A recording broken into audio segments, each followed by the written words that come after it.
अस्सलाम वालेकुम क्लास 9। आज हम लोग करने लगे हैं मैथमेटिक्स की रिव्यू एक्सरसाइज क्वेश्चन नंबर 6 से लेके 10 तक करने लगे हैं। तो यहाँ पर देखिए हमने जो वो पहले 5 क्वेश्चन कर लिए हैं, उसमें हमने MCQs भी किए थे। तो आप देखें प्रीवियस वीडियो को देखें, आपको समझ आ जाएगी। बाकी हमने जो यहाँ से लेके अब हमने जो अपने करने हैं, ये कौन सा आ गया, अच्छा ये रिव्यू एक्सरसाइज 2 है। यहाँ पर हमने जो है इसके 5 से पहले कर लिए थे, अब यहाँ से 6 से लेके हम 10 तक करने लगे हैं। तो चलिए शुरू करते हैं। सबसे पहला हमारा क्वेश्चन है, find the 2 rational numbers between 4 and 5। 4 और 5 के दरमियान जो है हमने रैशनल नंबर फाइंड करना है। अब हमने ये वाला जो है वो पहले भी पढ़ा है, कौन सी ये एक्सरसाइज में पढ़ा है, ये वाले find the rational numbers between the 4 and 5, मतलब 2 नंबर्स के दरमियान जो हमने रैशनल नंबर्स फाइंड करने होते हैं। ये कौन सी एक्सरसाइज में पढ़ा है, ये कमेंट्स में बताएं किस किस को याद है। जो अगर आपने जो है वो अपनी सारी एक्सरसाइज 1.1 से लेकर 1.3 तक कवर कर ली है, तो रिव्यू एक्सरसाइज जो है वो मुश्किल नहीं है, सेम टू सेम एक्जैक्टली उसी की ही कॉपी है ये सारी। तो हम नंबर्स कैसे फाइंड करते हैं, नंबर्स जो भी हमें वैल्यूज़ दी होती है उसको 2 पे डिवाइड कर देते हैं। इन दोनों वैल्यूज़ को प्लस करेंगे 4 और 5 को, इसको 2 के ऊपर डिवाइड कर देंगे। तो 4 और 5 9 होता है, डिवाइडेड बाई 2। तो ये हमारे पास आ गया एक नंबर, ठीक है। ये हमारे पास आ गया फर्स्ट नंबर। और दूसरा, ठीक है, यहाँ पर लिख लेते हैं फॉर फर्स्ट नंबर। ये हमारे पास आ गया पहला नंबर। दूसरा नंबर हमने कैसे फाइंड करना होता है कि जो हमारे पास अभी ये आया है ना पहला नंबर, इसको और ये जो लास्ट वाला नंबर है, इन दोनों को अब हम करेंगे 2 पे डिवाइड। तो हमारे पास जो वो हमारा अगला नंबर आ जाएगा। फॉर यहाँ पर लिखेंगे सेकंड नंबर के लिए देखें 9/2 जो अभी हमने कैलकुलेट किया था, प्लस 5 और हम जो है इसका एलसीएम लेंगे इस बार, क्योंकि जिसके नीचे कुछ नहीं होता उसके नीचे ऑब्वियस बात है 1 होता है, ठीक है। ये बस वैसे एक बेसिक सी बात लिखी है, इसे 1 को ना भी लिखे कोई फ़र्क नहीं पड़ता, आपके समझाने के लिए एक बार ये बात लिखी जाती है। तब जहाँ पर अगर 2 का एलसीएम लेंगे तो 2 9, और यहाँ पर जो है वो हमारे पास 10 आ जाएगा। 2 को 5 के साथ मल्टीप्लाई करेंगे, हमारे पास 10 आएगा। डिवाइड, अब हमने इस सारी वैल्यू को 2 के ऊपर डिवाइड करना था ना, तो इसको 2 के ऊपर डिवाइड कर देंगे। इक्वल लगाएंगे 2 10 को प्लस 10 और 9 को प्लस करेंगे, 19 आएगा। डिवाइड में 2 और यहाँ पर भी 2। अब ये जो नीचे वाला 2 होता है इसको हमने ऊपर लेके जाना है, और जब ये ऊपर जाएगा, ये लिखा है 2 और 1 लिखा है ना, तो डिवाइड की फॉर्म में है, तो डिवाइड से जब इसे मल्टीप्लाई की फॉर्म में कन्वर्ट करते हैं तो हमारे पास जो लेफ्ट राइट हैंड साइड वाली वैल्यूज़ हैं वो उल्टी हो जाती है। लाइक यहाँ पर 2/1 लिखा है तो 1/2 हो जाएगा यहाँ पर। अब देखें अगर कोई वैल्यू कटती है तो यहाँ पर 2 और के टेबल में 19 कहीं पे भी नहीं आता, तो मतलब नहीं कटेगी। तो 19 1 ज़ा 19, 2 2 ज़ा 4। तो हमारे पास जो है वो 2 नंबर्स आगे जो कि थे, पहला नंबर है हमारे पास 9/2 और दूसरा नंबर है हमारे पास 19/4। ये हमारे पास 2 नंबर आ गए। अगला क्वेश्चन नंबर 7 है, simplify the following. In questions को सिंप्लीफाई करना है, तो सिंप्लीफाई कैसे करना होता है, हमने जब इनकी पावर्स बनानी होती है। तो सबसे पहला क्वेश्चन देखें कि इसमें x है, तो x की मतलब x और y z इनकी कोई पावर नहीं बनेगी, हमें इसे सिंपली वैसे ही सोल्व करना पड़ेगा। तो यहाँ पर स्क्वायर रूट, यहाँ पर 5 स्क्वायर रूट है, ठीक है। यहाँ पर सिंपल स्क्वायर रूट नहीं है, स्क्वायर रूट के ऊपर 5 है, इसका मतलब ये स्क्वायर रूट 5 है, ठीक है। तो इस क्वेश्चन को अगर हम दोबारा से सोल्व करके देखें तो कैसे इसे सोल्व किया हमने, स्क्वायर रूट x की 15, y की 35 डिवाइडेड बाय z की 20 और 5 रूट है हमारे पास इस बार। तो हम इसे जो है वो स्क्वायर रूट अगर होती है हमारे पास, ठीक है, सिंपल स्क्वायर रूट, उसको जो है 1/2 की फॉर्म में लिख सकते हैं। चूँकि हमारे पास 5 रूट है तो हम इसको 1/5 की फॉर्म में लिख सकते हैं। यहाँ पर ब्रैकेट लगाएं, 1/15, y 35, z 20 और यहाँ पर आ जाएगा हमारे पास 1/5। अब ये 1/5 जो वो हर एक वैल्यू के ऊपर आ रहा है, लाइक x के ऊपर भी हमारे पास पावर आ रही है अलहदा से 1/5, y के ऊपर भी अलहदा से पावर आ रही है 1/5। ये 1000 दफ़ा बात जो है वो रिपीट हो गई है, ठीक है। कि अगर ब्रैकेट के फॉर्म में है या कोई चीज़ जो है उसके रूट के अंडर है, तो हर एक वैल्यू के ऊपर अलहदा से वो आ रही है।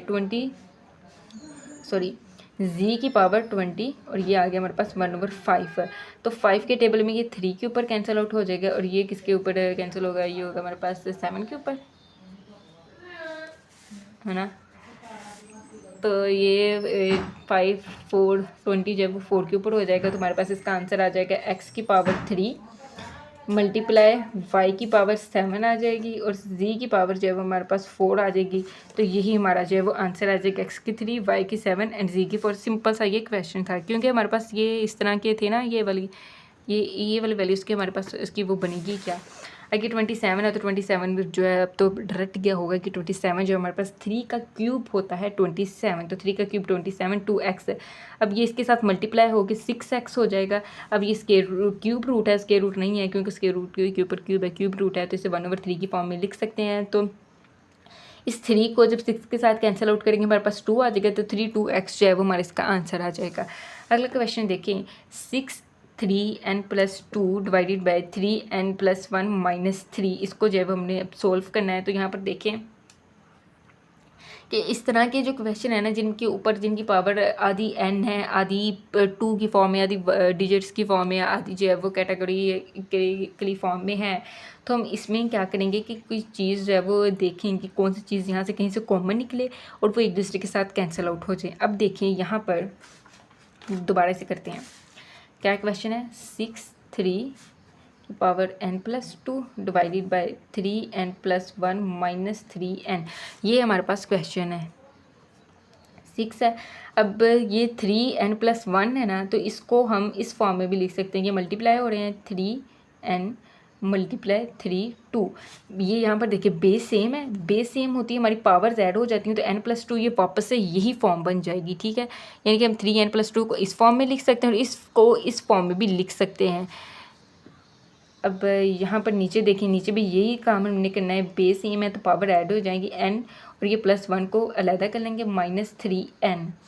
अब नीचे देखें, ये भी n है, ये भी ये 3n है, तो इसको यहाँ से हम कॉमन ले लेते हैं, 3n पीछे बच गया 3 की पावर 1 माइनस यहाँ पर कुछ नहीं बचा तो यहाँ पर 1 लगा देंगे, यहाँ पर 6 × 3n × 3 की पावर 2, ये भी 3n है, ये भी 3n है, दोनों एक दूसरे के साथ कैंसिल आउट हो जाएंगे, ठीक है। दोनों जब एक दूसरे के साथ देखें कैंसिल आउट हो गए तो हमारा क्वेश्चन जो है वो सोल्व ही हो गया कि 6 है, 3 का क्यूब स्क्वायर जो हमारे पास होता है 9, 3 स्क्वायर जो इक्वल होता है 9 के, और ये 3 में से 1 को माइनस किया, यहाँ पर आ गया हमारे पास 2। 6 को 9 के साथ मल्टीप्लाई करेंगे तो हमारे पास आएगा 54 डिवाइडेड बाई 2, इसको 2 के टेबल पे काटे, अगर ये कटता है कि यहाँ पर 4 पे आ जाएगा 2, यहाँ पर 14 आ गया तो 14 होता है 7 पे, तो हमारे पास आ गया इसका 27 आंसर। तो ये देखिए हमारे पास आ गया इसका 27 आंसर, सिंपल सा ये क्वेश्चन था। ये देख ले दोबारा से, अगर यहाँ पर समझ नहीं आई किसी का, कि हमने सिंपली जो है बेस सेम होती है तो हमारी पावर्स ऐड हो जाती हैं, तो इन पावर्स को जो है वो अलग कर लिया, 3 की पावर n को अलग कर लिया, 3 की पावर 2 को अलग कर लिया है। नीचे भी हमने ऐसे ही किया है, तो नीचे जो 2n थे दोनों में से एक को कॉमन ले लिया हमने, तो पीछे बच गया 3 की पावर 1 माइनस 1 बच गया, यहाँ पर ऊपर से 3n नीचे से 3n एक दूसरे के साथ कैंसिल हो गए, 6 और 3 का स्क्वायर जो है वो है 9 डिवाइडेड बाय, अब 3 की पावर 1 है वो इक्वल होती है 3 की पावर 1 इक्वल होती है 3 की, किसी भी चीज़ की पावर 1 होती है वो इक्वल होती है उसी के ही, ठीक है। तो यहाँ पर इसके बाद 3 में से 1 को माइनस करेंगे 2 आ जाएगा, ऊपर से 6 × 9 = 54 डिवाइडेड बाई 2 वाला ये, और 2 के टेबल पे हमने इसे काट दिया तो हमारे पास आ गया आंसर 27। आगे देखें, the sum of the 3 constructive odd integers is 51, हमारे पास जो है 3 इंटीगर्स है जिनका सम जो है वो इक्वल होता है 51 के, फाइंड द 3 इंटीगर्स। अब हमें वो 3 नंबर्स तो नहीं दिए, बस इतना बताया कि उनका जो सम है वो इक्वल है हमारे पास है 51 के। तो ये भी हमने कौन से एक्सरसाइज में ये भी इस तरह के क्वेश्चन किए हैं वो कमेंट्स में बताएं, और उसके बाद हम इसे सॉल्व करते हैं। सबसे पहला हमने डिजिट कंसीडर किया, अब हमारे पास नंबर्स नहीं दिए, हम खुद से इन्हें कंसीडर करेंगे। नंबर हमने पहला कंसीडर किया x, दूसरा किया x + 2 और तीसरे को किया x + 4, हम खुद से जो इन्हें एज्यूम करेंगे। ये 4 नंबर हमने किए। अब देखिए उन्होंने कहा था क्वेश्चन में स्टेटमेंट क्या है कि इनका सम जो है तीनों का वो इक्वल है 51 के, तो हमने इन तीनों को x + 2 x + 4 इन तीनों को प्लस कर देना है, ठीक है। अब यहाँ पर 1 2 3 x है हमारे पास, यहाँ पर आ जाएगा 3x। अब 2 और ये 4, यहाँ पर 2 4 कितने होता है 6 आ जाएगा और इक्वल 51, ये वैसे का वैसे आ जाएगा। 6 जो है इधर प्लस का है दूसरी तरफ जाएगा तो ये माइनस का हो जाएगा, माइनस करने के बाद 45 आएगा, ठीक है। 45 और यहाँ पर 3 यहाँ पर मल्टीप्लाई और x के साथ दूसरी तरफ जाएगा, डिवाइड होगा 3 और इसको 3 के टेबल पे 45 को काटें तो 15 आ जाएगा, तो x की वैल्यू हमारे पास आएगी 51। x हमने क्या सपोज किया था कि हमारा जो पहला इंटीगर है वो इक्वल है x के, हमारे पास x की यानी कि पहला डिजिट जो है वो हमारे पास आ गया। अब हमने जो है वो अगले दो ये वाले और ये वाले फाइंड करने हैं, तो हमारे पास दूसरा किसके इक्वल है x + 2 के, x कितना है 15 और इसमें ऐड करें 2 को तो हमारे पास कितना आ जाएगा 17, तो हमारे पास सेकंड हो गया 17 और अगला हमारे पास तीसरा जो है वो है x+4, तो x की वैल्यू क्या थी 15, इसमें 4 को ऐड करेंगे तो हमारे पास आ जाएगा 19। तो ये देखें कि हमारे पास पहला जो है वो है इक्वल 15 के, दूसरा जो है वो इक्वल है 17 के, और तीसरा जो इक्वल है 19 के। ये हमारे पास हो गया क्वेश्चन नंबर 8 भी। आगे क्वेश्चन नंबर 9 देखें। अब्दुल्ला पिक अप 96 बॉल्स, उसने जब 96 बॉल्स को पिक किया and place them into 2 buckets, उसे 2 बकेट्स में उन्हें प्लेस रख दिया है। 1 bucket has the 28 more balls than the other buckets, जो एक बकेट है ना उसमें 28 बॉल ज़्यादा है एज़ कम्पेयर टू दूसरी। And how many balls were in the each bucket, हर एक बकेट में कितनी बॉल्स होंगी, लाइक 29 टोटल बॉल्स थी, 2 बकेट्स थी, उन दोनों में जो है उसने बॉल्स को प्लेस किया है। जो एक बकेट है ना, लाइक ये ए बकेट का है और ये दूसरी है, तो इस वाली बकेट में उसने 28 ज़्यादा रखी हैं as compare to this one. तो हमने बताना है कि हर एक में जो है वो बॉल्स कितनी हैं। तो देखिए सबसे पहले लिखें कि हमारे पास 20 टोटल बॉल जो थी वो 96 थी। अभी हमें जो है वो 2 बकेट्स हैं, तो एक जो है ना पहली बकेट है, let the number of balls put 1 bucket is equal to x, एक बकेट में जो हमने बॉल्स पुट किया है वो x है, and the number of the balls put in the other bucket is x+28, क्योंकि जो दूसरी बकेट थी उसमें उसने 28 बॉल ज़्यादा पुट किए हैं as compare to first one, तो उसमें आएगा x+28। According to the given condition x, अभी उस जो टोटल हमारे पास बॉल 96 थी, तो अगर हम पहली बकेट में जितनी बॉल है और दूसरी बकेट में जितनी बॉल है, इन दोनों को प्लस करेंगे हमारे पास 96 आ जाएगा। तो हम लिखेंगे x+2x is equal to 96, 2x है यहाँ पर 2x आ जाएगा, 28 इज इक्वल टू 96, 28 इधर ऑब्वियसली बात है प्लस का, दूसरी तरफ जाके माइनस का होगा, और 2 जो है बाद में जो भी आंसर है उसके साथ डिवाइड कर देंगे, डिवाइड करने के बाद हमारे पास आ गया 34। ठीक है, हमारे पास x की वैल्यू आ गई 34।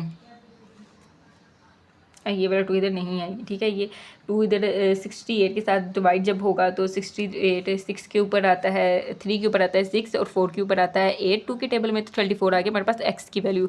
अब एक बॉल में जितनी प्लेस थी वो तो हमें पता चल गया, यानी कि पहली बकेट हमारे पास किसके इक्वल थी, हमारी पहली बकेट x के इक्वल थी, तो उसमें जो बॉल्स प्लेस है वो आ गई 34। अब जो सेकेंड बकेट थी वो हमारे पास इक्वल थी x+28 के, x+28 के इक्वल है, तो जो x की वैल्यू आई है 34 x की वैल्यू आई है, इसे प्लस कर दे 28 के साथ इज इक्वल टू हमारे पास आ जाएगी 62। तो हमारे पास जो टोटल बॉल्स हैं वो हमारे पास आ जाएंगी 60, एक बकेट में 34 और एक बकेट में जो है वो 62 है। और अगर इनकी वेरिफिकेशन आपको करनी हो, वेरिफिकेशन क्वेश्चन यहाँ तक ख़त्म हो जाता है, बार बार आपको बता रही हूँ, और वेरिफिकेशन भी हमने बहुत दफ़ा की है कि अगर वेरिफिकेशन कैसे करते हैं कि आप इन्हें यहाँ पर लास्ट पे काउंट करके बता दें कि 34 प्लस 62, 34 को और 62 को प्लस करें कितना आता है 4 2 6 एंड 6 2 9, तो हमारे पास ये आ गया 96 है, 96 आ गया। बस यही वेरिफिकेशन में कि इन्हें टोटल करके बता देना है कि हाँ भाई हमारे पास जो टोटल बॉल्स हैं वो एट द एंड 96 ही बनती हैं। ठीक है, आगे हमारे पास लास्ट वाला क्वेश्चन है।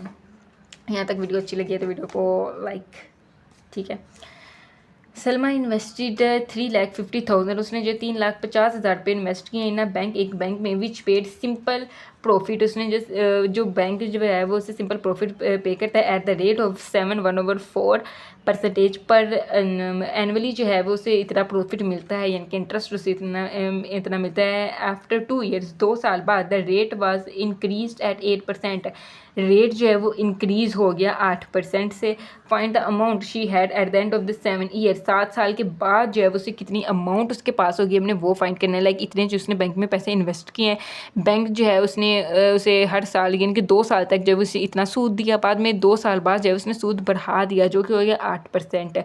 अब हमने उसे बताना है कि 7 साल बाद उसके पैसे जो है उसके कितना प्रॉफिट मिला होगा, उसे कितने पैसे मिले होंगे, सूद के साथ हमने बताना है। ठीक है, तो सबसे पहले हमने रेट उसका फाइंड करना है,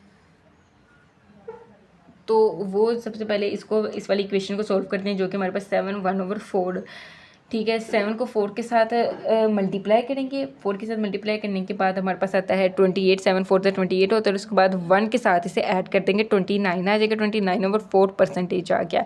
29 को 4 के ऊपर डिवाइड करेंगे, 7.24% आ गया। ठीक है, ये उसे मिला था 2 साल के लिए। ठीक है, यहाँ पर ये रेट आ गया हमारे पास, मतलब कि उस तरह के फॉर्मूले से प्रॉपर फॉर्म में, ताकि हमारी कैलकुलेशन इसलिए हमने कन्वर्ट किया इसमें, ये रेट आ गया। इसके बाद टाइम इसके लिए था 2 ईयर्स, और इसका हमने आई यानी कि कितना उसे इन्वेस्टमेंट है एट द एंड ऑफ इसकी कितनी होगी थी वो हमने फाइंड करनी थी। दूसरा हमारा रेट था 8%, टाइम जो था उसके लिए 5, टोटल 7 साल थे ना, तो 2 साल तक उसे मिला ये वाला इंटरेस्ट। बाद में अगले जो 5 साल बचे थे उसमें उसने ये वाला लिया था 8%, ठीक है। तो इसके लिए भी हमने I2 इसका फाइंड करना है। तो यहाँ पर देखें क्वेश्चन, हमारे पास इसका फॉर्मूला है पी यानी कि जो भी उसका प्रिंसिपल था, ठीक है। यहाँ पर एक बात नहीं लिखी गई, यहाँ पर लिखी ही है बल्कि बताई नहीं मैंने, कि प्रिंसिपल अमाउंट जो स्टार्टिंग में हम इन्वेस्टमेंट करते हैं उसको प्रिंसिपल कहते हैं। तो हमारे पास जो प्रिंसिपल अमाउंट है इसकी वो है 3,50,000। तो प्रिंसिपल हमारे पास इसका फार्मूला होगा principal multiply rate multiply time divided by 100। ये हमारे पास इसका फार्मूला है। तो प्रिंसिपल हमारे पास था 3,50,000, मल्टीप्लाई रेट हमारे पास 7.25 था, मल्टीप्लाई टाइम जो था वो हमारे पास है 2, ठीक है। हम इसे जो है वो इस तरह भी अब यहाँ तो इस फॉर्मूले को बल्कि इसी तरह क्या कन्फ्यूज करना है, इसी तरह लिखे, डिवाइड कर दे इसे 100 पे, ऊपर वाले वैल्यूज को मल्टीप्लाई करें, मल्टीप्लाई करने के बाद जो आंसर आता है उसको 100 पे डिवाइड कर दें, तो हमारे पास इसका आंसर आ जाएगा। ये काम इधर किया है कि प्रॉफिट के जो जितने जीरो बनते थे हमारे पास वो लिखने हैं हमने। प्रॉफिट कैरी प्रिंसिपल जो था वो लिखेंगे, बाद में रेट हमारे पास 8% था, टाइम जो 5 साल था डिवाइडेड बाय 100, तो ऊपर वाली वैल्यूज़ को ऊपर वाली वैल्यूज़ के साथ मल्टीप्लाई करेंगे, बाद में 0 के साथ 100 के साथ इसे डिवाइड कर देंगे, तो हमारे पास ये आ जाएगा। तो हमारे पास अभी हमने टोटल फाइंड करना था 7 सालों का, ये हमारे पास निकला है 2 साल का, ये हमारे पास निकला है आगे 5 साल का। तो इन दोनों वैल्यूज़ को अगर हम ऐड करें, ये 50 और ये 14, और ये टोटल साथ में जो प्रिंसिपल था उसका स्टार्टिंग में वो भी तो पैसा उसे मिलेगा ना। ये तो हमने सिर्फ प्रॉफिट निकाला है, ये तो हमने जो है सिर्फ प्रॉफिट, ये हमने सिर्फ जो है वो प्रॉफिट निकाला है। तो इन सारी वैल्यूज़ का ऐड करेंगे तो हमारे पास जो है टोटल 7 साल का आ जाएगा। ये इन दोनों वैल्यूज़ के साथ हमारा जो भी इसे प्रॉफिट मिलेगा, पैसा मिलेगा वो आएगा, और पैसे के साथ साथ उन्हें जो उन्होंने स्टार्टिंग में अमाउंट प्रिंसिपल अपने इन्वेस्ट किया था वो भी वापस मिलेगा ना। तो इन तीनों वैल्यूज़ को प्लस करेंगे तो हमारे पास जो है 7 साल की अमाउंट आ जाएगी कि 7 साल बाद जो है वो उसे इतने पैसे मिलेंगे अगर वो इन्वेस्ट करे 3,50,000।